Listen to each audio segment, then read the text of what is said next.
In the 1970s, a man walked into wrestling rings across America, and fans genuinely believed he was a killer.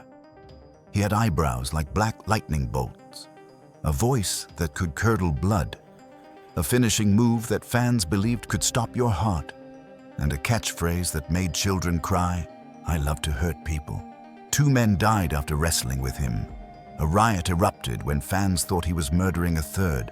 People chased him with knives. He received death threats, all because he was too good at his job. This is the story of Douglas Baker, better known as Ox Baker. The man was so convincing as a monster that his own life was put in danger. The heel who generated so much heat that fans literally wanted to kill him. But here's the twist. Behind the terrifying eyebrows and the savage persona was one of the sweetest men in wrestling. Welcome to the Wrestleverse, where we uncover the untold stories from professional wrestling's golden era. I'm your host, and today we're telling the story of one of the most terrifying heels in wrestling history. Let's get into it. Chapter 1. The Birth of a Monster. Douglas A. Baker was born on April 19, 1934 in Missouri, but grew up in Waterloo, Iowa. He was the oldest of 5 siblings, and life wasn't easy for the Baker family. As a young man, Baker showed athletic promise. He was an accomplished high school wrestler, boxer, and football player. Sports were his ticket to a better life, until they weren't. Baker was expelled from school. The exact reasons remain unclear, but whatever happened, it ended his amateur sports career abruptly. Now what? Baker was young, married, and had children to feed. He needed money, and he needed it fast. In the early 1960s, Baker approached wrestling promoters in Kansas City, Missouri. Despite having no professional training, his size was impossible to ignore. He stood 6'5" and weighed over 300 pounds. The promoters gave him a shot. Baker was paid $300 for his first night in the ring. That was good money in the early 1960s for a man with no other options. But Baker knew he couldn't survive on size alone. He went into training with legendary coaches Buddy, Killer, Austin, Pat O'Connor, and Bob Geigel. These were legitimate shooters who could actually wrestle. Baker debuted in 1964, and he began his wrestling career by defeating Frank Hickey in Kansas City. Here's something most people don't know. Ox Baker didn't start as a monster. Initially, he debuted as a kind, horn-rimmed glasses-wearing country simpleton. Baker tried to be a good guy, a babyface. He was supposed to be lovable and relatable. It didn't work at all. Baker had the face of a nightmare and the voice of a demon. No matter how hard he tried to smile and be friendly, fans just couldn't buy him as a hero. He looked like the villain in a horror movie. Wrestling is about playing to your strengths. And Baker's strength was terrifying. Everything changed around 1971. Australian wrestler Lord Jonathan Boyd suggested that Ox do something unique with his eyebrows and beard to go along with his ample body and bullish personality. Baker took the advice and created one of the most iconic looks in wrestling history. He shaved his head completely bald. He grew a thick black Fu Manchu mustache. And then he did something brilliant. He shaped his eyebrows into sharp, angular points that looked like devil horns or lightning bolts. The first time Ox Baker walked out with his pointed eyebrows, he remembers someone gasping and exclaiming, "The devil!" That was the moment Douglas Baker died, and Ox Baker was born. Every great heel needs a devastating finisher. Ox Baker found his in the heart punch. Now, here's an important piece of wrestling history. Ox Baker admits that Stan Stasiak invented the heart punch, although Ox renamed his move the hurt punch after Stasiak took issue with Ox using his finisher. The move itself was simple. Baker would wind up and drive his massive fist directly into his opponent's chest, right over the heart. The opponent would collapse, clutching their chest, selling it like they were having a heart attack. It was theatrical. It was dramatic. And with Baker's monstrous appearance, fans believed it was real. Baker even wore t-shirts to the ring that declared, "The Great Heart Puncher." Baker was famous for his catchphrase, "I love to hurt people." When most heels cut promos, They'd claim they were the best wrestler or the toughest fighter. Not Ox Baker. He didn't want to win championships. He didn't want respect. He wanted to hurt people. And he said it with such conviction, such genuine menace, that fans believed every word. Baker later said about himself, "I was only a fair wrestler, but I was a great talker." He knew his limitations. He wasn't Lou Thez or Ric Flair in the ring, but he could generate heat better than almost anyone. Let me paint you a picture of what it was like when Ox Baker entered an arena in the 1970s. First, you'd hear his voice, a deep, guttural roar that sounded barely human. Then you'd see him, a 6'5", 340-pound bald monster with eyebrows that looked like they'd been drawn by a horror artist. He'd march to the ring in a black t-shirt that said, "I love to hurt people," while screaming threats at his opponent. Kids would cry. Women would clutch their purses. Men would shuffle nervously in their seats. And this was before the bell rang. Longtime wrestling manager Percival A. Friend once said, "The sight of Ox Baker is enough to scare the devil into going to church." Here's what makes Ox Baker fascinating. He was completely self-aware about his appearance. When asked how he felt being known as the ugliest wrestler, Ox Baker responded with humor. "Well, the idea they often said is that I had a face that wore out two bodies, and it's true. When I was born, they spanked my mother." He even joked about his transformation. "Unfortunately, I was born with the most gorgeous eyes a human being ever had, so I grew the mustache and eyebrows so people could be terrified of me, and then I got the loud voice." Baker understood the business. He knew what he looked like, and he leaned into it completely. But Ox Baker's legend wasn't just built on his appearance, it was built on tragedy. Chapter 2. The Deaths That Made the Legend. On June 13th, 1971, Baker and his partner, The Claw, were wrestling in an AWA Midwest Tag Team Championship match against Alberto Torres and Cowboy Bob Ellis in Verdigre, Nebraska. It was a routine tag team match in a small town. Nothing special, nothing unusual, until it wasn't. Torres died shortly after the match, with the cause determined to be a result of heart disease. In fact, Torres died of a ruptured appendix. Alberto Torres had an undiagnosed medical condition. It had nothing to do with wrestling. It had nothing to do with Ox Baker. It was a tragic coincidence. But wrestling is a business built on storytelling, and promoters saw an opportunity. This was worked into an angle in which Baker's heart punch was blamed to reinforce Baker's wrestling heel persona. Think about that for a moment.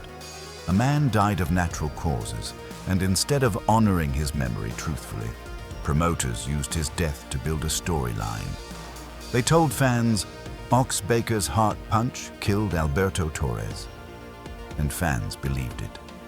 Although by his own account, Baker was privately distraught over the death, he worked it as though he had killed Torres. Baker later said in an interview, "For 5 years, I'd actually been starving in wrestling, and one night I happened to hit a guy with my famous heart punch, and he dropped over dead, and I was an overnight sensation." He continued, "It was a shame that it happened, but the man actually was ordered never to be in professional sports. But he got in there, and me hitting him caused his heart attack." So what do we make of this? Baker carried guilt about Torres's death, but he also understood that wrestling was his livelihood. He had a family to feed. So he played the role he was given. Baker recalled, "The fans turned out it. At that time, I didn't know whether they liked me or hated me, but they turned overnight on me, and they started sending me hate mail." Fans genuinely believed Ox Baker had killed a man, and they wanted revenge. I found out the fans are very, very vicious, and over the years they put lit cigarettes on me, threw pop in my face, did a lot of despicable things. So I started my legendary saying, "I love to hurt people," because you find out that you can't really worry whether the fans like you or dislike you. You've got to do your own thing. This is where "I love to hurt people" came from. It wasn't just a catchphrase. It was Baker's way of coping with the abuse he was taking from fans who thought he was a murderer. Just over a year after Alberto Torres' death, tragedy struck again. Ray Gunkel was a legend in Georgia wrestling. He'd wrestled Lou Thez, the Anderson brothers, and Nick Bockwinkel. He was respected, beloved, and considered one of the cornerstones of the Georgia territory. On June 30th, 1972, not August 1st, I misspoke earlier, Ray Gunkel stepped into the ring at the Municipal Auditorium in Atlanta, Georgia, to wrestle Ox Baker for the NWA Brass Knuckles Championship. Baker lost to Ray Gunkel. Gunkel won the match. He should have gone home celebrating. Instead, following the match, Gunkel died in the locker room. His death was attributed to a blood clot, which led to a heart attack. According to Baker's own later account, Gunkel, who had a problem with high blood pressure, went to an all-you-can-eat buffet before our match. He ate 12 pieces of fried chicken, and his heart burst when he tried to pick me up. Ray Gunkel had undiagnosed heart disease. He ate a massive meal before wrestling. The physical exertion triggered a heart attack. It was a medical tragedy, not murder. But once again, promoters saw dollar signs. Again, the death was worked into Baker's character. Now, Ox Baker wasn't just the man whose heart punch killed Alberto Torres. He was the man whose heart punch killed 2 wrestlers. Baker was now billed as a wrestler whose move was said to have killed 2 people. Think about how that changes his entrances. Every time Ox Baker walked to the ring, fans looked at him as a literal murderer. When he wound up for the heart punch, people gasped, genuinely afraid they were about to witness someone die. Here's why this worked so well in the 1970s. Kayfabe was still protected. Fans didn't have the internet. They didn't have dirt sheets. They didn't know the inner workings of wrestling. When promoters and announcers said Ox Baker's heart punch killed 2 men, fans had no reason to doubt it. They just accepted it as fact, and Ox Baker became the most feared man in wrestling. Although it's a mere coincidence that Ox Baker wrestled against both men before their deaths, he didn't like to discuss these 2 tragic, though accidental, deaths in detail.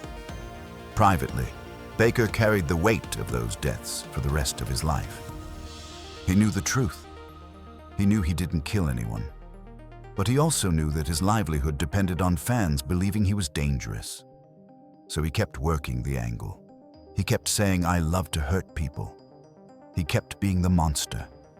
And then, in 1974, the monster became too real. Before we get to the riot, and trust me, this story is insane, I need you to do something for me. If you're enjoying these deep dives into wrestling's golden era, hit that subscribe button right now. Seriously, click it. The Wrestleverse is all about preserving the real history of professional wrestling, the stories that have been buried, forgotten, or covered up. Turn on notifications so you don't miss a single video, and drop a comment. Did you know about Ox Baker before this video? What's the craziest wrestling story you've ever heard? All right, let's get to January 31st, 1974. The night Ox Baker caused a riot in Cleveland. Chapter 3. The Cleveland Riot, January 31st, 1974. By 1974, the Cleveland Arena was living on borrowed time. It was dim, damp, cold, and smelled of musty, stale beer. The arena had been around since the 1930s. It hosted everything from hockey to boxing to the first rock and roll concert ever in 1952. But by 1974, it was outdated and dying. Owner Nick Miletti had just built the Richfield Coliseum, a modern 20,000-seat venue. The old arena's days were numbered. But on January 31st, 1974, the Cleveland Arena would host one of the most infamous nights in wrestling history. 4,000 wrestling fans were on hand for the highly anticipated match between Ernie Ladd and Johnny Powers. Let me tell you about Ernie the Big Cat Ladd. This man was a monster. He stood 6'9" tall, and his playing weight was 315 pounds. He was a 3-time All-Pro in the American Football League. He played for the San Diego Chargers, Houston Oilers, and Kansas City Chiefs. Ladd was an exceptionally large football player for the 1960s era and was acknowledged as being the strongest player of his time. In wrestling, Ladd was unique. He was the first black man to be a heel or villain. But in Cleveland's National Wrestling Federation, Ladd had turned babyface. Fans loved him. Johnny Powers was the NWF North American champion and one of the most popular wrestlers in the region. The match would be fought as a Texas Uncle match, one that could only be won with submission holds, not by decision. Additionally, Ladd stood to win $5,000 from Powers if he could extract himself from the latter's signature hold. $5,000 in 1974 is equivalent to about $30,000 today. This was huge money on the line. During the match, Powers eventually had Ladd trapped in his hold, the power lock. Ladd was trapped. The crowd was tense. Would he tap out and lose? Or would he escape and win the $5,000? It was not looking good for the former football player. Until, in a surprise, it became clear that he was about to escape. The crowd erupted. Ladd was going to do it. He was going to break free. And then, a newcomer, Ox Baker, suddenly stormed the ring. Baker was a bushy-eyebrowed, Fu Manchu bald wrestler who had a move that was said to have killed 2 people. It was his deadly heart punch. Baker wasn't supposed to be in Cleveland yet. He'd only been in the area for less than a month. Most fans didn't know who he was, but anyone who knew wrestling knew the reputation. This was the man who killed 2 wrestlers with the heart punch. Here's what was supposed to happen. The plan was simple. Interfere in the anticipated blow-off match between the Big Cat, Ernie Ladd, and Johnny Powers in the NWF, and leave the ring quickly. Baker later explained, "We'd work him up to a certain point, and then the good guy would bust you back and pop the crowd. I was supposed to run in, hit him several times, and get out of there. Simple. Quick heat, then get out." But there was a problem. Ernie Ladd. The problem in Cleveland is that Ernie Ladd wouldn't go down. Baker wasn't meant to execute the heart punch repeatedly, but he did because Ladd wouldn't sell. Baker recalled, "What made me mad was he wouldn't go down. Since he wouldn't go down, I continued hitting him." Baker hit Ladd with the heart punch once. Nothing. Ladd stayed standing. He hit him again, and again. After the 3rd heart punch, Ladd still wasn't going down. Baker kept going. 4, 5, 6 heart punches. Wrestling historian Jim Cornette interviewed Ernie Ladd years later and got the full story. Ernie Ladd, while lying there, looked up and said, "Ox, the natives are getting restless." And Ox responded, "Just a little more heat, just a little more heat." He hit him with another heart punch and another, and Ernie sees the first guy lift a damn chair and tells Ox even louder this time, "Ox, the natives are getting restless. Leave with your heat." Ox responded once more, "Just a little more heat, just a little more heat." Baker thought he was generating amazing heat for the angle. What he didn't realize was that he was about to cause a riot. A fan rushed the ring, tossing a chair. Powers was there to knock it away. Baker continued his assault on Ladd, and fans began to approach the ring. A couple was said to have brandished knives. The spectators believed that Ernie Ladd would become the 3rd victim of Baker's heart punch, and decided to take matters into their own hands. Think about what fans were seeing. The man who killed 2 wrestlers was now repeatedly hitting their hero, Ernie the Big Cat Ladd, with the same move that killed those other men. They genuinely believed they were watching a murder in progress. They were enraged. Plastic cups and chairs began flying into the ring. Powers and Baker were trapped. One chair landed in the ring, then another, until the event looked like a cyclone of chairs. The referee was frantically ringing the bell. The ring announcer was trying to restore order. Nothing was working. Fans were climbing over the guardrails. Some had knives. All of them wanted Ox Baker's blood. Powers made a run for it, breaking through the angry mob. He made a beeline for the hockey boards, escaping to safety. Baker followed, according to Powers himself in a 2013 interview. "Fans were so angry at me. There were 300 chairs flying. My local security left the building, and even the riot police would not come in. Baker later recalled, "They chased me upstairs with knives. They were going to cut me." Here's where the story gets even crazier. Incredibly, when Baker opened the door of what he thought would be a safe room, he found fellow wrestler Gypsy Joe and a female companion. Joe offered Baker his knife and pulled out a blade several inches long. Baker remembered with a laugh, "I was more scared of his knife than I was theirs," the hecklers. So Ox Baker escaped a riot, only to be greeted by another wrestler pulling a knife on him. You can't make this stuff up. Baker and Powers needed stitches to close lacerations on the head and arm, respectively. Baker was said to have received between 6 and 21 stitches. If you look closely at the footage, Baker gets smashed hard in the back of the head with what could be a steel chair. Cornette said this gave him a scar he lived with for the rest of his days. Johnny Powers confirmed, "Ox has still got the 14-inch scar on top of his head from taking a chair." When the police arrived, the tension had already lifted. Authorities were alarmed, especially since the very night before, hockey star Gordie Howe had gone into the stands after some disorderly fans. 2 nights in a row of fan violence. The Cleveland Boxing Commission was furious. They banned third-party interference in future matches. No more run-ins without permission. Fans really thought that Baker was trying to kill Ladd, opposite to beer night in the stadium later that year, when a bunch of drunk crazies lost control. This is the key difference. 10-cent beer night at the Cleveland Indians game later in 1974 was about drunk fans rioting for no reason. The Ox Baker riot was about fans genuinely believing they were witnessing a murder. That's heat you can't buy. The video of the riot made the rounds and set the tone for Baker's invasion of places like Chicago. Promoters in other territories saw the footage and immediately wanted Ox Baker.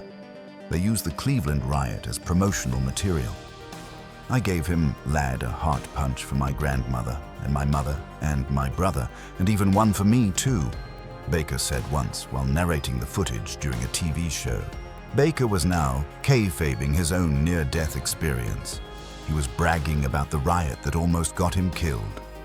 Ladd and Baker never had problems in the ring after Cleveland because they developed a system to prevent a repeat of the riot. Baker explained their safety protocol. "He'd hit me too hard. I'd yell, 'Oops,' and I'd hit him too hard. He'd yell, 'Oops.' Simple, effective, professional." The Cleveland riot made Ox Baker a legend. But who was the man behind the monster? Chapter 4. The Man Behind the Monster. Despite being one of the most over heels in wrestling, Ox Baker never won a major world championship.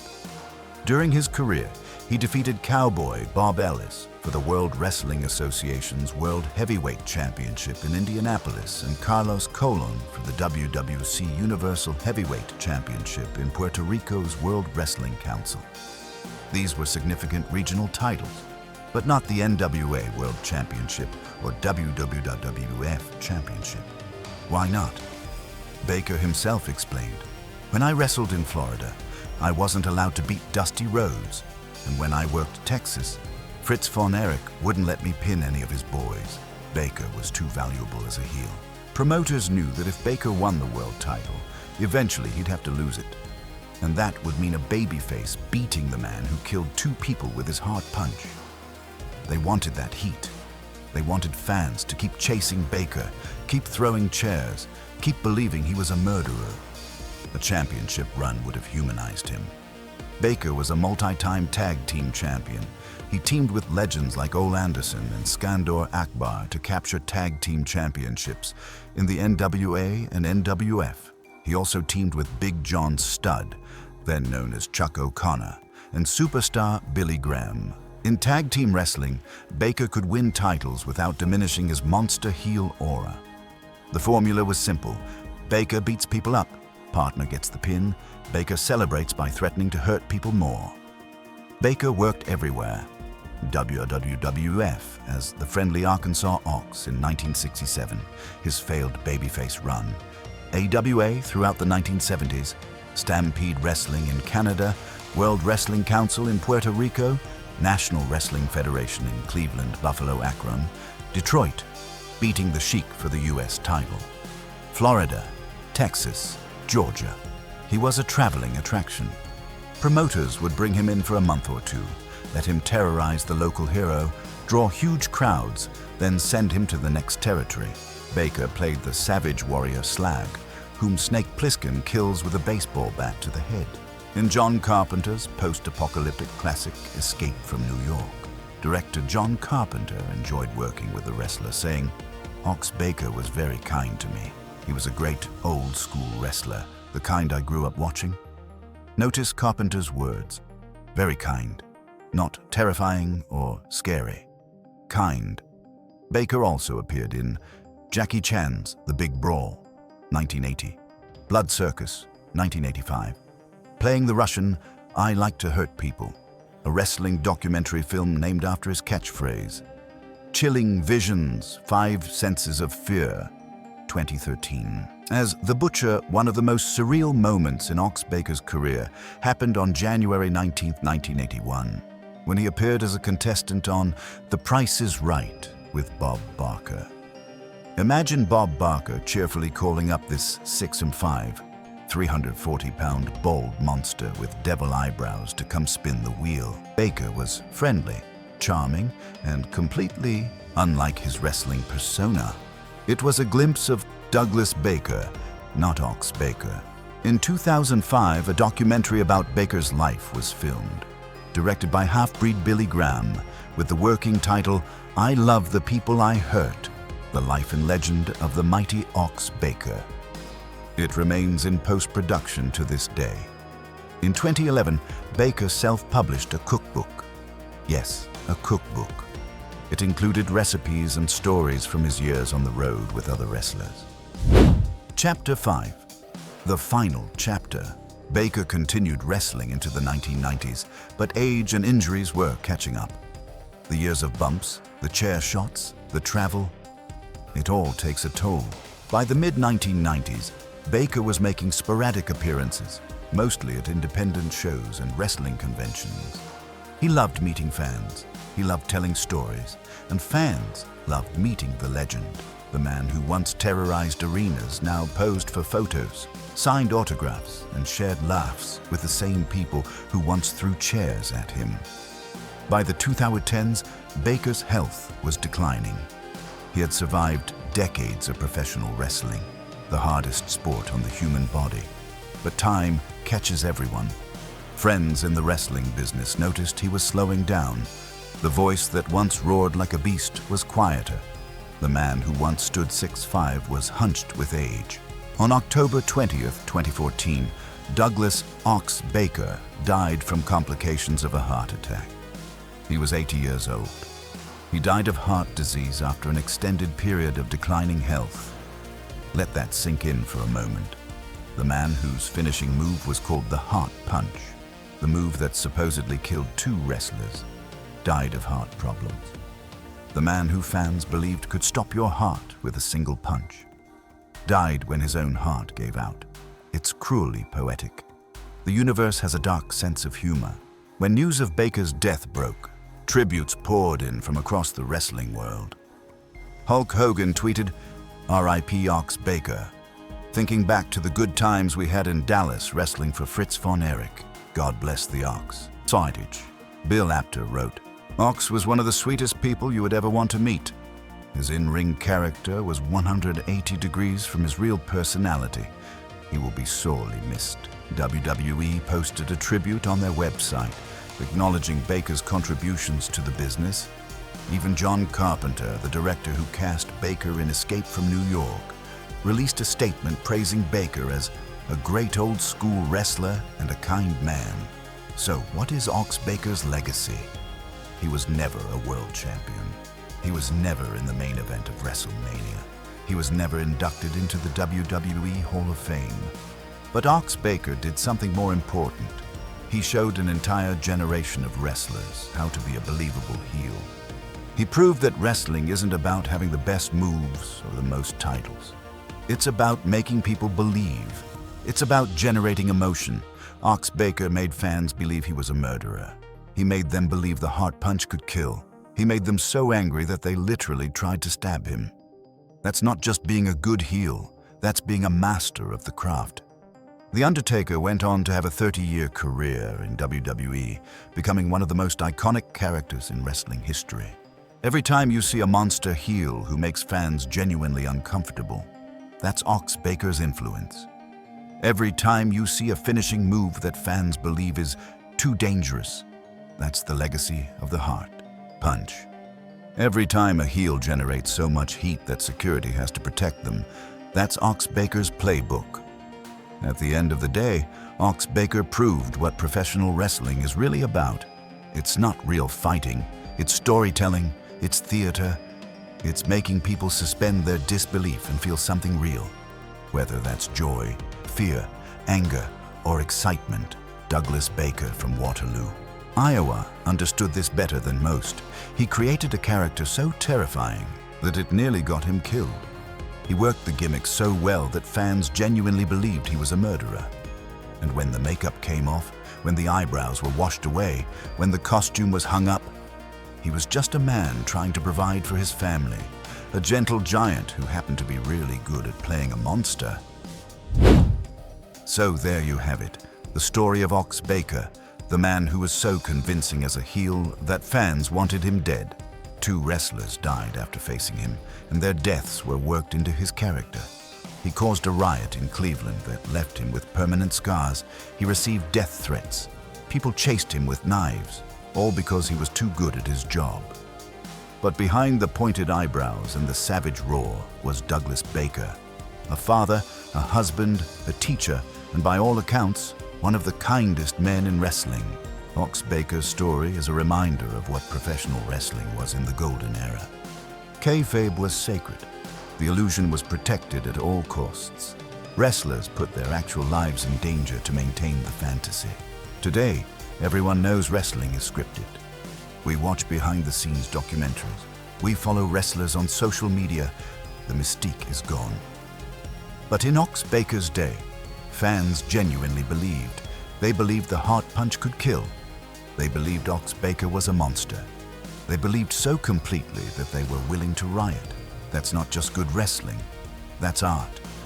If you made it this far, thank you for watching. This is exactly the kind of story the Wrestleverse exists to tell. The legends, the forgotten heroes, the monsters who are really just men doing a job. Now I need you to do something. Subscribe to the Wrestleverse right now. Click that button. We're preserving the real history of professional wrestling, one story at a time. Hit that notification bell so you never miss an upload. Every week, I bring you stories from wrestling's golden era that deserve to be remembered. Drop a comment below. Did you know about Ox Baker before this video?